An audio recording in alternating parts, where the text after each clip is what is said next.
आणि या संदर्भातल्या महत्त्वाच्या बातम्या आपण पाहूया। विनेशची अपात्रता अतिशय धक्कादायक आहे। तिचं वजन कमी करण्यासाठी आम्ही सर्वतोपरी मदत करत होतो। पीटी उषा यांची प्रतिक्रिया। विनेश फोगाट, तू भारताचा गौरव आहेस। विनेश, तू चॅम्पियन आहेस। ट्विट करत पंतप्रधान मोदींकडून विनेश फोगाटचं कौतुक। विनेश फोगाटची ऑलिम्पिकमधील अतुलनीय कामगिरी सर्व भारतीयांसाठी अभिमानास्पद। ती अपात्र ठरल्याचं दुःख आहेच, मात्र 140 कोटी भारतीयांच्या मनावर तिने विजय मिळवला। राष्ट्रपती द्रौपदी मुर्मूंकडून विनेश फोगाटचं कौतुक।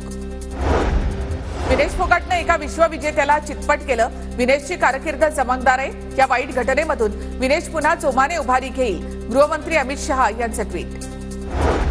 संपूर्ण देश ताकद बनून विनेश फोगाटच्या पाठीशी। विनेश फोगाट हिंमत हरणारी नाही, आणखी मजबूतीने मैदानामध्ये उतरेल। राहुल गांधींचं ट्विट। भारतीय कुस्तीपटू विनेश फोगाटला अपात्र ठरवण्यावरून संसदेमध्ये प्रचंड गदारोळ। लोकसभा आणि राज्यसभा दोन्ही सभागृहांमध्ये मुद्दा उपस्थित।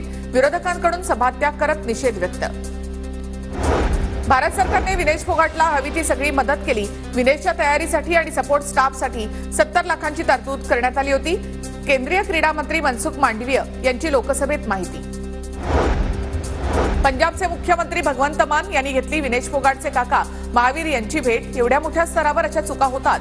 प्रशिक्षक आणि फिजिओथेरपिस्ट सुट्टीसाठी तिथे गेलेत का? भगवंत मान यांचा सवाल।